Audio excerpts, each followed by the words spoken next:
We live in a difficult times, and they bring us a lot of anxieties. We worry about our past actions, future conversation, and everyday problems.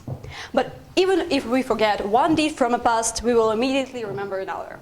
When one event passes, the other will arise. No need to say about everyday problems. They are endless. But what do we get out of it? Poof, nothing.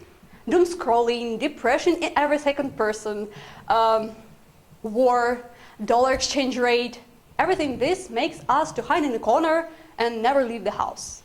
We spend energy, but we can use this energy to make something interesting, beautiful, or think about something. I found my way out of it in philosophy. This philosophy is Stoicism. It helped millions of people to combat the stress nowadays. It was used by emperors and the slaves. So Stoicism started 300 years before the Christ, when Zieiel, the purple cloth merchant, was shipwrecked in his way to Athens. What would you do if in one moment you lost everything? Like crew, your ship, your product, your money. Frankly speaking, I would drown with all my life drowning. But instead, then I thought, okay, if you have nothing in your hands, you better have something in your head. The something was philosophy. So he opened the school near Stoia Poikil, or Poikile. Even the internet don't know how to pronounce it right. So let's pretend I'm pronouncing right. So that was the very place where the school was. And the Greeks were used to rest and trade there. But what the ideas were there? First thing any self-respecting Stoic should do is to follow four virtues. They are justice, temperance, courage, and wisdom. Who can tell in every language he wants what is wisdom? Мудрість. Прийняття рішень, не опираючись на емоції, тобто вони повинні бути збалансованими. So the ability to make right decisions. Okay. It may be about how we can use our knowledge in life.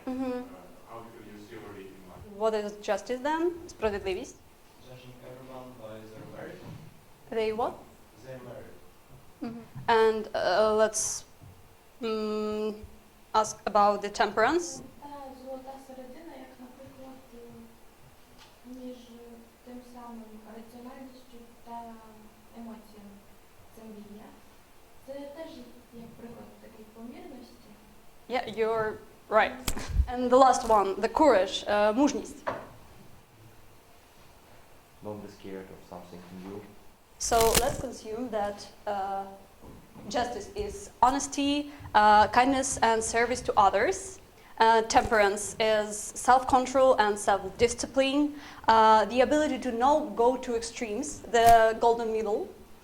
And the courage is shown by a bravery in action in the battle, following the duty, facing the true, or the ability to overcome obstacles.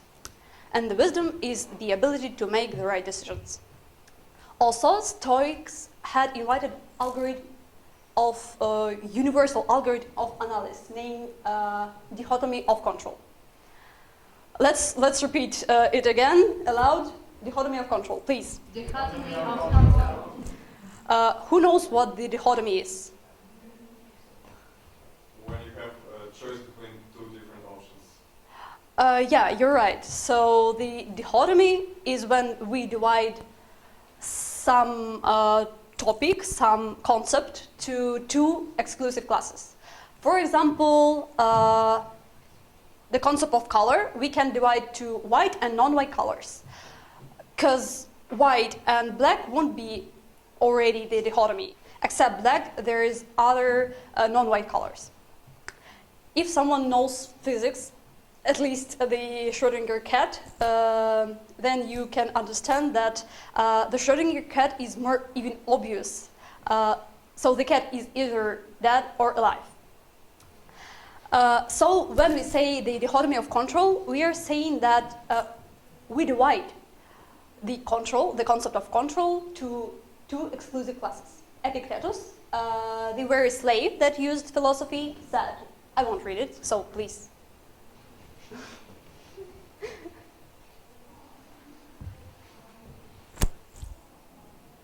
So there are things that we can control and others that lie beyond our control.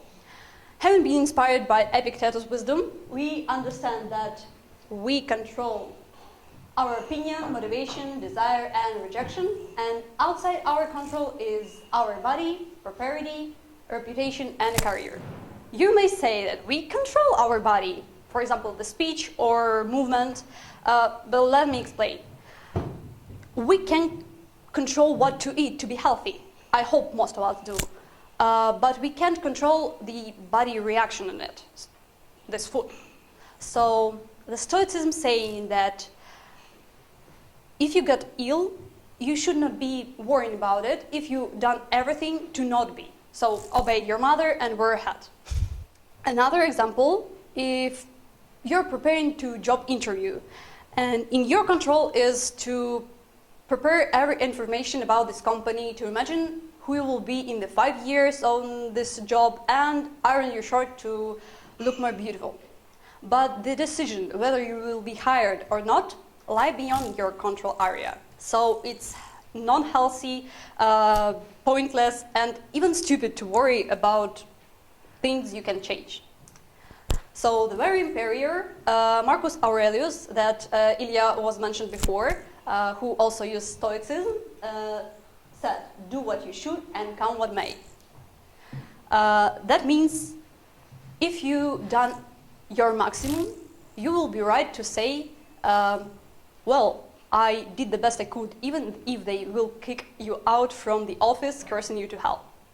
And do the best you can while having confidence in fate and bravely accepting all challenges and trials. It sounds really non-hard, but it is.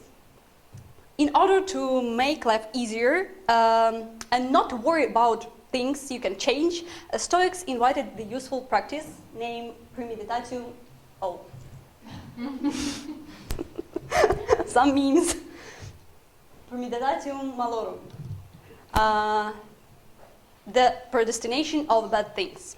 The idea is to image the worst thing could happen to you. So Seneca, the teacher of another Rome Emperor Neron, wrote, so read them in your mind. Exile, torture, war, shepherd, all the terms of our human lot should be before our eyes. So now you can understand what thought Dano when he trapped into shipwreck. Probably the alien attack. I don't know. So you should imagine everything. Let's give more modern example. Your salary is not even enough to go to work, so you're decided to ask your boss for a raise. And a few days before the meeting, you started to get nervous. You feel wild worry about the upcoming conversation, and that very moment you should ask yourself, what the worst thing could happen to me? And imagine everything. By everything, I mean yelling, allegation into self-interest, firing from a job. What can be worst? Shooting through the window of the conference hall. Yeah. Like this man. Yeah. Well, in reality, the only thing you're facing is just rejection, which by itself couldn't really scare you. Everything else is just unformed anxieties.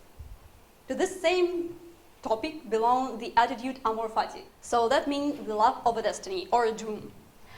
Love of misfortune or happiness. It doesn't mean follow by a flow, no, but it's accepting what you already have in your life. So loved one dies, amor fati. You're kicked out from a university or fired from a job, amor fati and amor fati. You're crashing with the airplane into the sea, what can you do? Amor fati. So Epictetus, I remember that it was the slave, saying that you should use every opportunity to become stronger. So if you see a fair man or fair woman, you will find the power of resist. So every opportunity you should use to become a stronger person. Yes, it is not in our power to change the injustice of the world, but it's in our power to make an effort to fight the little justice nearby us. Difficulties and obstacles are the key to develop our personality. And Stoicism is not what you just heard and applied and understood. It's ongoing practice. So the mind in the arms of Stoic is not only the key and the tool to develop themselves, but also develop and build the thinking society. So in the end, I wanted to say, build thinking society, build your personality, and amor fati. That's it.